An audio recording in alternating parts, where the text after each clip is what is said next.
टुनी चिड़िया और कालू कौवा भोजन खोजने के लिए जंगल जाते हैं, लेकिन उन्हें दूर दूर तक जाने के बाद भी कोई भोजन का दाना नहीं मिलता। वे दोनों पूरा जंगल दाना ढूंढते ढूंढते थक जाता है और फिर वो एक पेड़ पर बैठ जाते हैं।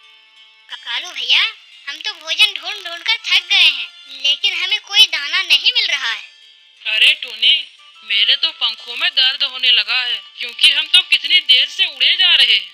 बस बहुत हुआ कालू भैया, अब हम इस तरह बाहर के भोजन से गुजारा नहीं कर सकते। इसका मतलब क्या है टूनी? हमें कौन भोजन लाके देगा? कालू, तुम्हारे पास भी एक खेत है और मेरे पास भी एक खेत है, क्यों ना हम अपने खेतों में अनाज की खेती कर लें। लेकिन टूनी, हमें तो किसी भी चीज की खेती करना नहीं आता और ना ही हमारे पास किसी अनाज के बीज है। इस तरह हम खेती कैसे करेंगे? कालू भैया, आप इन सब की चिंता ना करें, हम बुलबुल दीदी के पास चलते हैं, जो हर तरह की खेती करती है।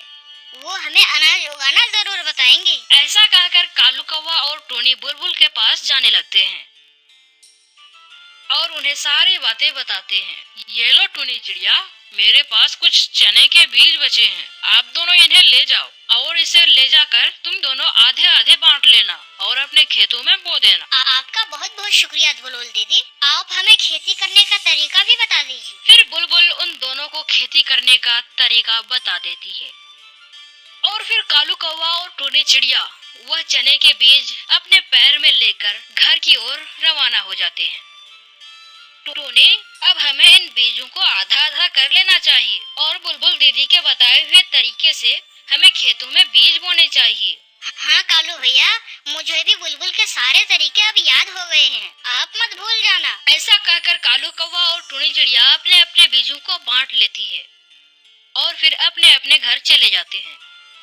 कालू जी, आपने आने में कितनी देर कर दी? मैं तो भूख से मरी जा रही हूँ, जल्दी से ये भोजन मुझे दे दो। फिर कालू कौवा गोरी कौवी को सारी बातें बताता है और फिर उसे चने के बीज दे देता है। ये तो बहुत अच्छा आइडिया आया है आपके दिमाग में, लेकिन वो टूनी हमारे साथ खेती करेगी, ये तो मुझसे देखा नहीं जाएगा। आपने उसे आधे बीज क्यों दिए? अरे गौरी जी, ये आइडिया तो टूनी के दिमाग में आया था और बुलबुल दीदी ने हम दोनों के लिए बीज दिए थे। फिर मैं सारे बीज अकेले कैसे ले सकता था? मेरे मूर्ख पति, आप में तो जरा सी भी चालाकी नहीं है, इसी कारण मेरा नाम डूबता ही जा रहा है। अब कम से कम जो मैं कहती हूँ ठीक वैसा ही करना। गोरी कौवी, अब मुझे क्या करना होगा? गोरी कौवी कालू कौवे को सारा प्लान समझा देती है और इस तरह से कालू कौवा टूनी के घर जाता है और उसके बीज चुरा लाता है और बीजों की जगह बीज जैसे पत्थर लगाता है और अगली सुबह कालू कौवा अपने खेत में बीज बो देते हैं। अब देखती हूँ उस अक्लमंद टूनी को, उसकी खेती कैसे होती है। ये आपने ठीक नहीं किया गौरी, बेचारी टूनी कब से पत्थर बोई जा रही है। एक ही तो मौका मिला है उस टूनी को सबक सिखाने का। मेरे खेतों में हरी भरी फसल होगी और टूनी का खाली खेत, उसका खाली खेत देखकर तो मुझे बड़ा मजा आएगा। और इस तरह से कालू कौवा और गोरी अपने खेत की देखभाल करते हैं और इधर टूनी भी अपने खेत की देखभाल करती है और कुछ समय के बाद कालू कौवे की हरी भरी खेती तैयार हो जाती है, लेकिन टूनी के खेत में एक भी पौधा नहीं उगता। आखिर मैंने क्या गलती की जो मेरे खेत में एक भी पौधा नहीं आया? जैसे जैसे बुलबुल दीदी ने कहा था, मैंने तो बिल्कुल वैसा ही किया। टूनी परेशान हो जाती है और कालू कौवे के खेतों में चली जाती है। गोरी कौवी और कालू कौवा तो उसे देखकर तुरंत ही समझ जाते हैं। आओ टूनी, तुम्हें क्या चाहिए? कालू भैया, मेरे खेतों में तो एक भी पौधा नहीं आया। टूनी, तुमने अपने खेतों में हमारी तरह मेहनत नहीं की होगी, हम तो सुबह शाम इस खेत में ही काम करते रहते हैं। नहीं गोरी बहन, मैंने तो कोई भी तरीका नहीं छोड़ा, लेकिन पता नहीं मेरे खेत में फसल क्यों नहीं उगी। टूनी, तुमने पानी समय पर नहीं दी होगी और अब हमारा समय क्यों बर्बाद कर रही हो? चलो कौवे जी, खेत में कितना सारा काम है। ऐसा बोलकर गोरी कौवी और कालू कौवा दोनों अपने काम में लग जाते हैं। ऐसा कहकर टूनी बुलबुल के पास चली जाती है और उसे गोरी कौवी और कालू कौवे के बारे में सारी बातें बताती है और यह भी बताती है कि उसके खेत में फसल नहीं आया। अरे टूनी, ये नहीं हो सकता, अगर आप बीज बोए होते तो फसल जरूर तैयार होती। मैं इस बात को नहीं मान सकती। बुलबुल दीदी, बिल्कुल ऐसा ही हुआ है। अगर आपको विश्वास नहीं तो आप मेरे साथ चलकर खुद ही देख लो। और वह दोनों खेत में चले जाते हैं।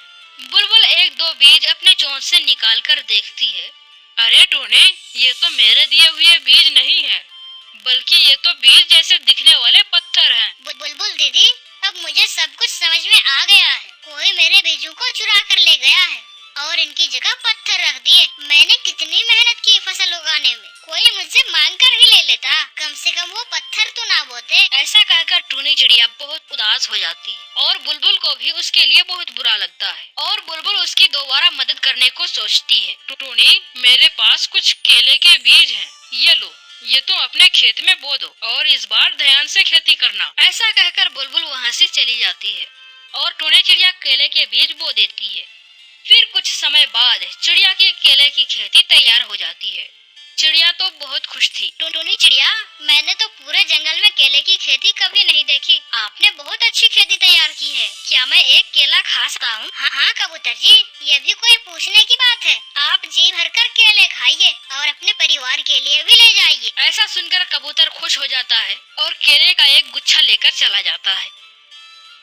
कबूतर के पास इतने सारे केले देखकर गोरी कौवी उसे रोक लेती है। ए कबूतर, तेरे इतने अच्छे दिन कब से आने लगे हैं जो तू केले खरीद सके? जल्दी बोल, कहाँ से चुरा के लाया है? गोरी कौवी, मैं आपकी तरह चोर नहीं हूँ। ये केला तो टूनी ने मुझे अपने खेत से दिए हैं। क्या कहा? टोनी के खेत से? और टोनी ने तुम्हें केले दिए हैं? हाँ, टूनी के खेत से, और टूनी ने ही मुझे ये केले दिए हैं। ठीक है कबूतर, अब तुम जाओ यहाँ से। कालू जी, ये कैसे हो सकता है? हमने तो उसके सारे बीज चुरा लिए थे। गोरी कौवी, ये तो हमें उनके खेत में जाकर ही पता चलेगा कि ये कैसे हुआ। ऐसा कहकर गोरी कौवी और कालू कौवा टूनी के खेत में आ जाते हैं। टूनी की ऐसी हरी भरी केले की फसल देखकर गोरी कौवी तो चौंक जाती है। टोनी, तेरे खेतों में ये केले कहाँ से आए? तुम तो कह रही थी कि तेरे खेत में कुछ नहीं उगा है। मैं तो बिल्कुल सच कह रही थी। ये बीज बुलबुल ने मुझे दोबारा दिए थे। टोनी, क्या मैं एक केला खा लूं? मुझे इन केलों को देखकर तो भूख ही लग गई है। हाँ कालू भैया, आप जी भरकर केले खाएं और गोरी बहन आप भी खाओ। नहीं, मुझे कोई केले नहीं खानी है। और कालू जी, आप भी चलिए यहाँ से। गोरी कौवी, मुझे एक केला तो खाने दो। लेकिन गोरी कौवी तो कालू कौवे की एक भी बात नहीं सुनती और कालू कौवे को लेकर घर चली जाती है। तो तुम्हें बड़ी केले खाने की लग रही थी। हमारे खेत में फोकट के चने हैं और उसके खेत में केले ही केले। मुझसे तो ये कभी भी देखा नहीं जाएगा। तो मैं वहाँ पर क्या कर सकता था गोरी कौवी? तुमने मुझे एक केला भी खाने नहीं दिया। अब जल्दी बताओ, तुम्हारे शैतानी दिमाग में क्या चल रहा है? पहले आप मुझे ये बताओ, पहले जो तुम्हारे बादल दोस्त थे वो आज कहाँ है? हम उनसे बारिश करवा देंगे जिससे टूनी की फसल खराब हो जाएगी। गोरी कौवी, ऐसा नहीं हो सकता। पिछली बार जब मैंने उससे झूठ बोलकर बारिश करवाया था, इसलिए वो मुझसे अभी तक नाराज है। आप बस मुझे उसका नाम बता दो, मैं खुद उसके पास चली जाती हूँ। गोरी कौवी बादल का नाम जानकर वहाँ से उड़ जाती है और बादलों के पास चली जाती है। सीलू बादल, आप कहाँ हैं? मैंने सुना है आप गरीब पक्षियों की मदद करते हो। कृपया करके मेरी भी मदद करें, क्योंकि मैं बहुत दुखी हूँ, इसलिए मैं आपके पास आई हूँ। अरे, ये पक्षी कौन है और मेरा नाम कैसे जानता है?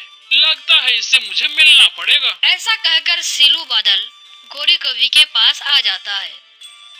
बताओ कौवी, आप यहाँ क्यों आई हो और मुझसे क्या काम है? बादल जी, हमारे जंगल में बहुत दिनों से बारिश नहीं हुई है। हम पानी के बिना बहुत परेशान हैं। कौवी, आप कौन से जंगल से आए हो?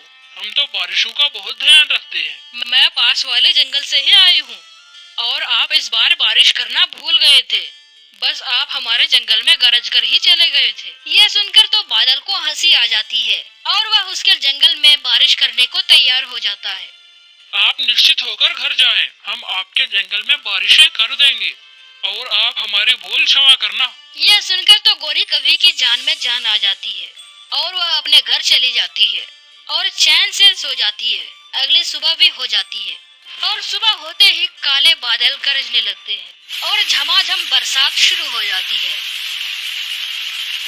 ये देखकर तो कौवी नाचने लगती है। ये देखो कालू जी, मैंने कर दिखाया। अब तो मुझे टूनी की बर्बाद फसल देखना है। कितना अच्छा लगेगा जब वो रोती हुई हमारे पास आएगी। वो तो है गोरी जी, फसल तो बर्बाद हो ही जाएगी, लेकिन आपने तो मुझे एक केला भी खाने नहीं दिया। इस तरह से गोरी कौवी बहुत खुश थी कुछ समय बाद बारिश रुक जाती है। गौरी कौवी और कालू कौवा टोनी के खेत में आ जाते हैं। ये क्या कालू जी, टोनी की फसल तो खराब ही नहीं हुई।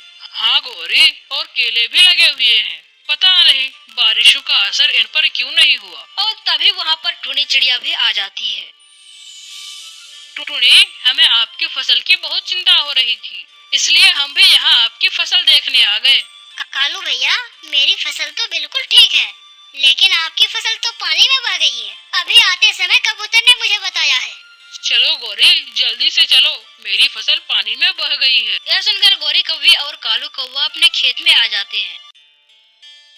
देखो गौरी, तुम टोनी की फसल को बर्बाद करने के चक्कर में अपनी फसल को तो ही भूल गई और हमारी सारी फसल बर्बाद कर दी। कालू के छोटे छोटे पौधे होने के कारण उनकी फसल बर्बाद हो जाती है और टोनी की फसल में तने मजबूत और पत्ते बड़े होने के कारण उनकी फसल में कुछ नहीं होता। प्यारे दोस्तों, इस कहानी से हमें यह सीख मिलती है कि जो गड्ढा हम दूसरों के लिए खोदते हैं, उसी गड्ढे में हम खुद ही गिर जाते हैं। इसलिए हमें दूसरों का बुरा कभी भी